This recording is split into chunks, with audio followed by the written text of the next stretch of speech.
Ladies and gentlemen, I'd like you to think about something today, something simple, something subtle, but something that has stolen more dreams, more goals, and more futures than failure ever has. And that word is someday. Someday. You hear it everywhere. Someday I'll start that business. Someday I'll get in shape. Someday I'll get serious about my finances. But let me tell you something. Someday is not on the calendar. And if it's not on the calendar, it doesn't exist. Most people don't lose their life all at once. They lose it one postponed decision at a time. One small delay. One tiny excuse. One innocent, I'll get to it later. And pretty soon, later has become next year, and next year becomes 10 years. I've met people who have been saying someday for so long that they think it's a real destination. But it's not a place. It's a trap. A quiet one. A polite one. But a trap nonetheless. And here's the truth you must understand. Your future is not built on your wishes, your hopes, or your intentions. Your future is built on your daily actions. The little disciplines, the small steps, the consistent choices. That's where the direction of your life is written, not in the big moments, but in the ordinary ones you keep postponing. Someday steals your best years in the same way rust destroys metal, not loudly, not suddenly, but silently. You don't notice the cost until the bill arrives. And when it does, it's always higher than you expected. So today, we're going to talk about the someday habits, the invisible behaviors that quietly rob people of their dreams while they're still busy talking about them. But here's the good news. Once you identify them, once you shine a light on them, you can change them. And when you change them, you change everything that follows. Because the day your life truly begins to change is the day you stop saying, I'll try, and start saying, I will. And my hope, my friends, is that today becomes that day for you. Now let's begin with the first someday habit. And it's one you've heard, one you've probably used, and one that sounds perfectly reasonable. That's why it's so dangerous. It goes like this. I'll start when things calm down. My friend, if you are waiting for life to calm down, you're going to be waiting a very, very long time. Life doesn't calm down. Life isn't designed for calm. Life is designed for challenge, for movement, for unpredictability. That's why we grow. That's why we stretch. That's why we learn. If everything were calm, if everything were smooth, we'd never develop the muscle called character. We'd never develop the habit called resilience. We'd never develop the strength called discipline. See, the person who says, I'll start my project when things settle. I'll fix my health when the schedule opens up. I'll work on my finances when the pressure eases. That person rarely starts. Because the schedule never opens, the pressure never eases, and something always shows up to steal the time you thought you'd have. I tell people, don't wait for the storm to pass. Learn to walk in the rain. Because if you can begin when times are busy, you'll be unstoppable when life gives you a quiet moment. But if you can only act when the conditions are perfect, well, you'll be acting very little. The truth is simple. Conditions don't make you committed. Commitment makes your conditions irrelevant. When you truly decide, you don't ask the weather, the schedule, or your mood for permission. You start anyway. You take the small step. You do the little thing. You plant the seed even if the wind is blowing. And here's the magic. The moment you start, no matter how small, the action life begins to rearrange itself around that decision. Not before, only after. The start creates the momentum. The movement creates the clarity. The action creates the pathway. So the next time your mind says, I'll start when things calm down, let me encourage you. Begin anyway. If it's only 10 minutes, begin. If it's only one page, begin. If it's only a single walk around the block, begin. Because the habit of beginning is far more important than the size of the beginning. Busy or calm, pressure or peace, storm or sunshine, your life won't change when things get easier. Your life changes when you get stronger. Now let's take a look at another classic, someday habit, one that sounds hopeful, even optimistic. People love this one. They say it at parties. They write it in journals. They whisper it to themselves right after they break another promise. And it goes like this. Next year, I'll get serious. But let me ask you a very important question. Why wait for next year to do what you know you ought to do this week? Ladies and gentlemen, the calendar does not make you disciplined. January 1st does not make you committed. A new year does not give you a new life. Your decisions do. Here's the trap. People think time carries magic. They think the flip of a calendar page brings a flip in their character. Oh, next year I'll get healthier. Next year I'll fix my finances. Next year I'll start reading, learning, growing. But here's the truth. If you bring this year's habits into next year, you'll get the same year all over again. Life doesn't change because the numbers change. Life changes because you change. And that change doesn't happen on January 1st. It happens on a quiet Tuesday afternoon when you finally say, enough. I begin now. Jim Rohn used to say, don't let another year slip by with last year's behavior. And he was right. Because it's not the passing of time that changes you, it's what you do with the time. And most people repeat the same 12 months over and over and call it a life.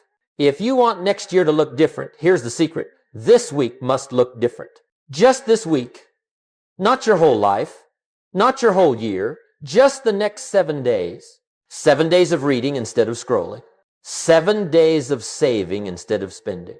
7 days of walking instead of waiting. 7 days of action instead of intention.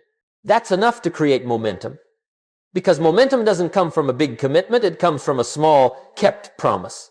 Let me give you a simple practice that will change the direction of your next 12 months.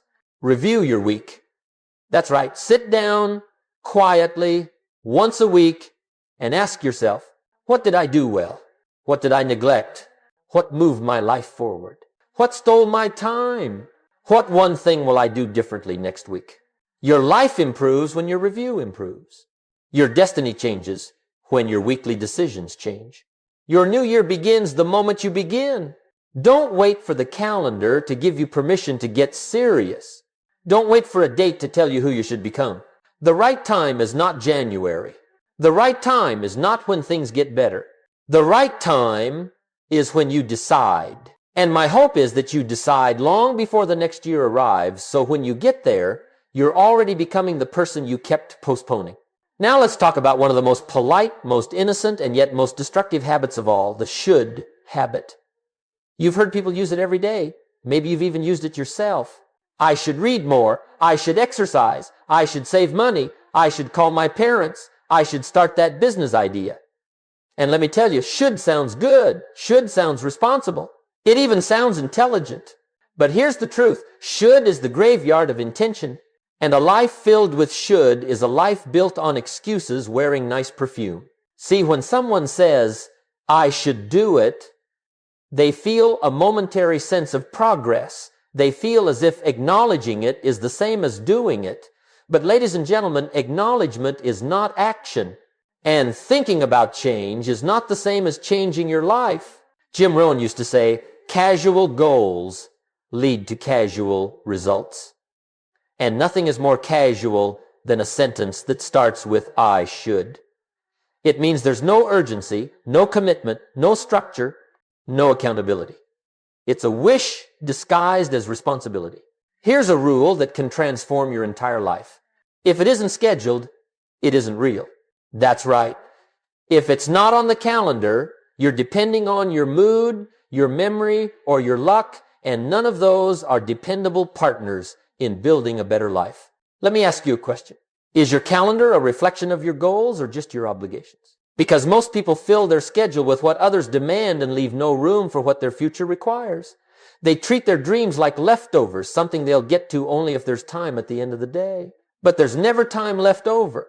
Life will spend your hours for you if you don't spend them yourself. The people who grow, the people who change, the people who advance, they do something very simple. They schedule their priorities. They write down the top 3 things that matter this week and they put them on the calendar like appointments. Not suggestions, appointments. And once it's on the calendar, you honor it the same way you'd honor a meeting with your boss. In fact, you are meeting someone more important. You're meeting your future self. Let me give you a picture to remember. Your calendar's a mirror. If you open it and see only errands and obligations, you're looking at a life of maintenance, not progress. But if you see learning, planning, exercise, financial review, gratitude, skill building, then you're looking at a life in motion. So when you hear yourself say, I should do it, pause. Replace should with I will. Then replace I will with a date and a time. Because without a schedule, your intentions are just wishes. But with a schedule, your wishes become commitments. And commitments kept consistently become character. And your character will do more for your future than your shoulds ever will. Now let's take a look at another subtle trap. One that masquerades as progress. It sounds so noble, so responsible, so mature that most people never notice the danger hidden inside it. The habit goes like this. I'll begin once I learn a little more. Oh, that one feels good, doesn't it? It feels productive. It feels wise. But let me tell you something. Learning can become the most sophisticated form of procrastination. That's right. If you're not careful, you can hide behind books and videos and courses for years and never actually begin. Jim Rohn used to say, we don't fail for lack of knowledge, we fail for lack of doing what we know. And he was right. Most people already know enough to begin. They just don't want to face the discomfort of beginning. So they say things like, I need a little more research. I need to understand it fully. I'm not ready yet. I need more information. And by the time they finish gathering information, the opportunity has passed. Someone else with less knowledge, but more courage, has already started and already succeeded. Ladies and gentlemen, knowledge is important. Yes. But knowledge without action becomes the burden of the intelligent. You can read 100 books on swimming and still drown in the shallow end. Because at some point, you must get in the water. Here's the rule. Learn a little, do a little, learn a little more, do a little more. Not learn everything, then begin. That day never comes. There will always be another book, another video, another expert, another opinion. If you wait until you know everything, you will start nothing. The people who create change in their lives, those extraordinary few, they follow a different rhythm. They gather enough information to take a step, then they take it. And that step teaches them more than all the books combined. It's the doing that reveals the understanding. It's the action that clarifies the plan. It's the movement that brings the next lesson into view. Let me give you a simple technique that will revolutionize the way you grow. Whenever you learn something new, ask yourself, what can I apply in the next 24 hours? Just one thing, not 10 things. One thing. You'd be amazed how quickly your life changes when you turn learning into immediate action. Suddenly your knowledge isn't a library, it's a toolbox. It's not something you store, it's something you use. And here's the beautiful part. The moment you begin, your confidence grows. Because confidence doesn't come from information, it comes from evidence. Evidence that you can act, evidence that you can improve, evidence that you are not a collector of ideas, but a builder of results. So let's break this someday, habit today. Stop telling yourself, I need to know more. Start telling yourself, I know enough to begin and the rest I will learn on the journey. Because the world does not reward what you know. The world rewards what you do with what you know. Now let's take a look at one of the most popular someday habits in modern times. This is the habit that has trapped millions of well-meaning people. And it sounds like a perfectly reasonable explanation for not beginning. It goes like this. I'll start once I feel motivated. Oh, motivation. Everybody's waiting for that magical surge of energy, that spark, that fire, that perfect emotional wave that sweeps you into discipline and carries you straight to your destiny. And people wait for it like farmers waiting for rain, looking at the sky, checking the horizon, hoping something will fall out of the clouds and change their life. But ladies and gentlemen, let me give you a little truth. Motivation is a visitor, not a resident. It shows up when it wants to, and it leaves whenever it pleases. And if you build your life on its schedule, you will be building very little. Jim Rohn used to say, you can't wait for inspiration, you must act first. Because motivation is not the cause of action, it is the result of action. That's right. You don't feel motivated and then take action. You take action and then motivation follows. Think about it. When do you feel motivated to continue exercising? After the first workout. When do you feel motivated to clean your home? After you clean one shelf? When do you feel motivated to learn? After you read the first page? Action awakens motivation, never the other way around. The average person lets their emotions drive their decisions. If they feel tired, they stop. If they feel uncomfortable, they avoid. If they feel uninspired, they wait. And this is why most people never build momentum, because their moods are running the show. But the exceptional, the ones who change, grow, achieve, they live differently. They build discipline the same way you build muscle, through repetition, not enthusiasm. They act independent of how they feel. They say, I committed, I decided, and that decision is stronger than my mood. Let me put it plainly. Motivation is a spark. Discipline is the firewood. You can start a fire with a spark, yes, but if you don't add wood-consistent action, the fire dies. And some people have been holding that spark for years, never adding any wood to it. It's not that they're incapable, it's that they're waiting for a feeling that isn't coming. So let me offer you a new rule to live by. Do the small step first, let the emotion catch up later. If you don't feel motivated to read, read 1 page. If you don't feel motivated to exercise, do 2 minutes. If you don't feel motivated to work on your dream, spend 5 minutes. Why? Because once you begin, the resistance melts, and the beginning creates the desire to continue. Remember this. You don't need a 3-hour burst of motivation to change your life. You just need one small act done consistently. Not impressive, consistent. The day you make discipline more important than motivation, that will be the day your life begins to shift. Because motivation is a guest. Discipline is a companion. Motivation is excitement. Discipline is character. And character will take you where motivation never could. Now, let's look at a someday habit that has fooled more good people than almost any other. It sounds logical, even strategic. It goes like this. When life gets easier, then I'll improve. You've heard it. You've probably said it. When things slow down, when I have more time, when I'm less stressed, when the pressure lifts, then I'll finally get serious. But here's the truth, my friends. Life does not get easier. You get stronger. And that difference right there determines the whole direction of your future. Jim Rohn used to say, don't wish it were easier, wish you were better. That's one of the great philosophies of life, because wishing for an easier life is wishing for fewer opportunities to grow. It's wishing for fewer challenges to strengthen you. It's wishing for a world that never existed and never will. Let me tell you something plainly. The people who wait for life to get easier never catch the moment when it finally does, because it never does. Life always has something going on. Family challenges, work pressure, finances, health concerns, emotional burdens, responsibilities, interruptions. And if by some miracle everything calms down at once, well, give it a week, the next wave is already on its way. So if you're waiting for ease, you're waiting for a life that doesn't exist. Now, here's the wisdom. The purpose of improvement is not to make life easy, it's to make you capable.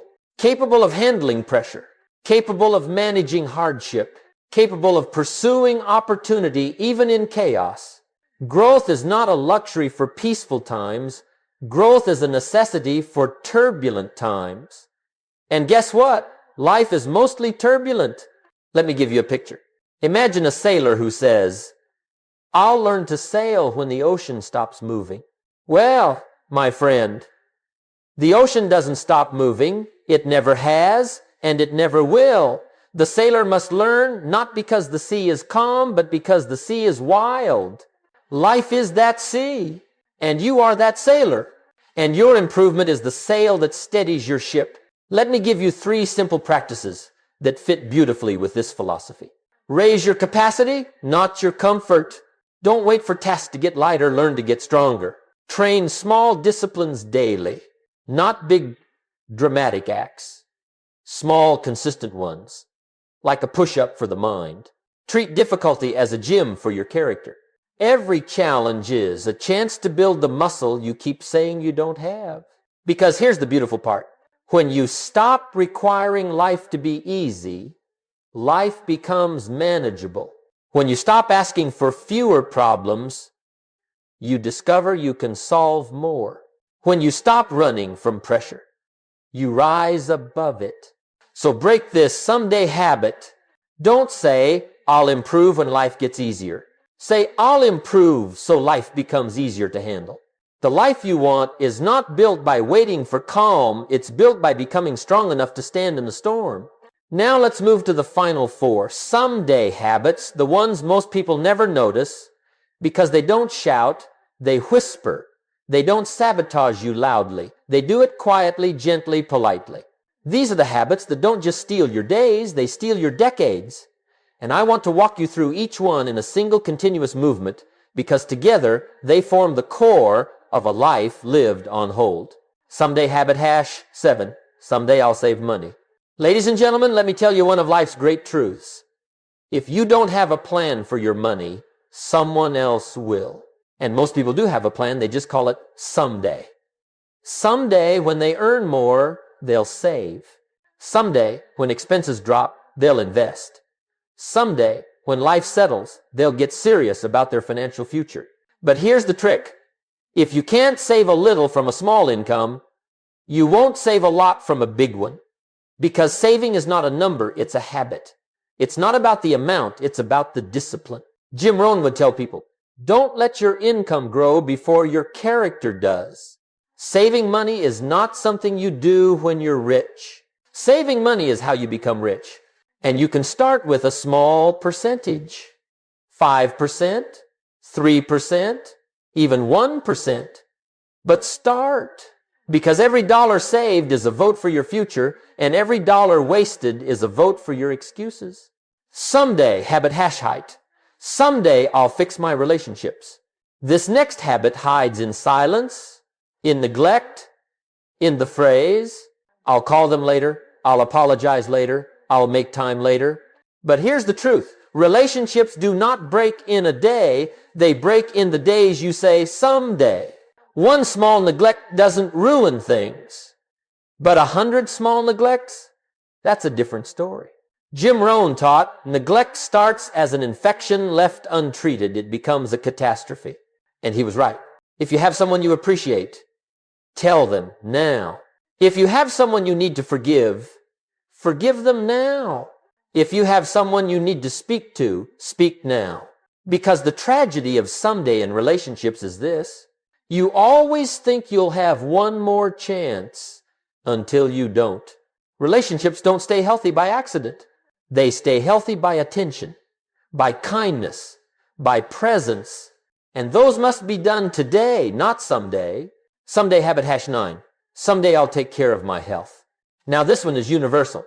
People know they need to take care of themselves, but they treat their body like a rental car, drive it hard, neglect the maintenance, and hope it holds together long enough to get home.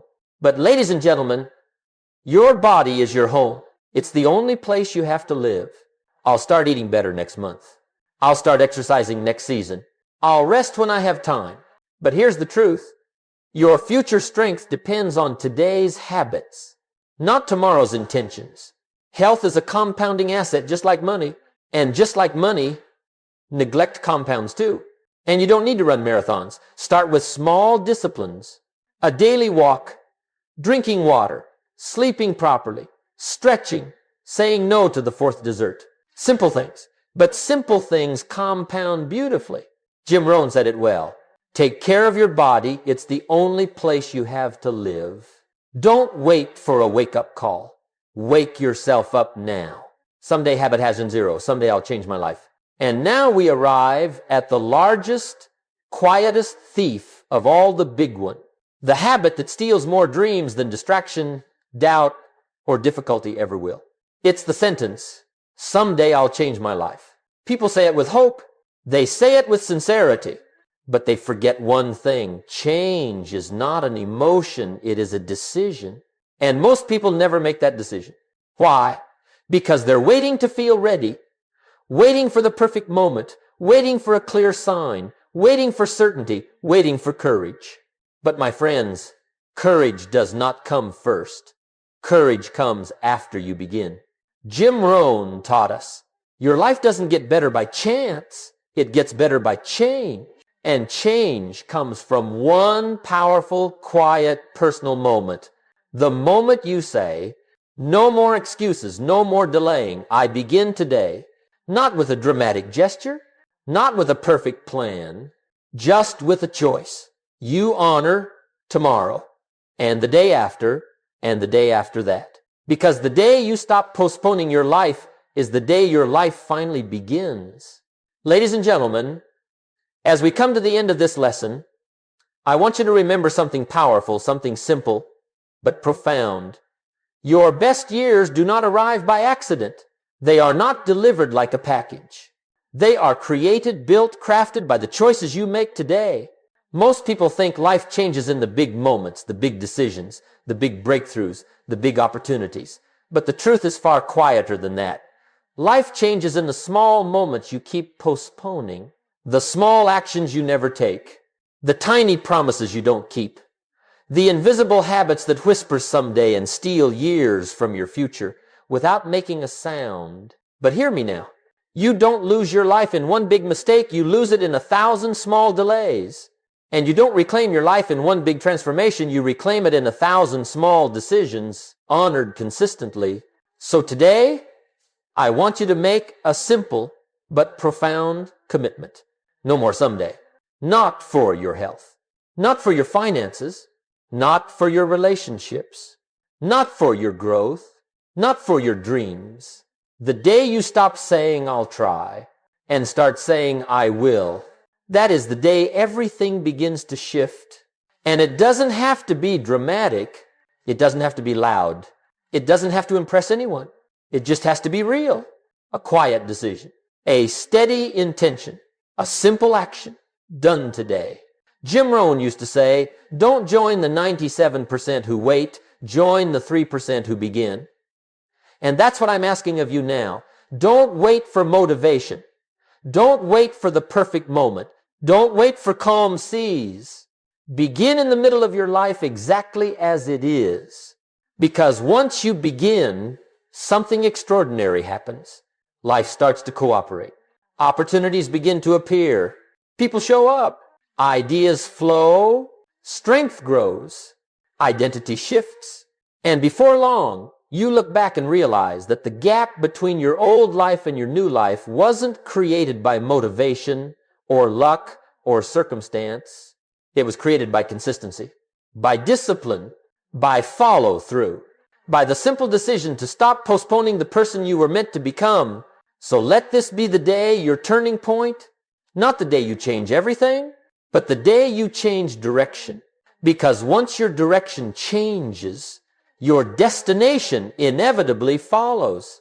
No more someday. No more waiting. No more hoping life improves on its own. Today, you begin. And if you keep beginning every day, your future will have no choice but to meet you at the top.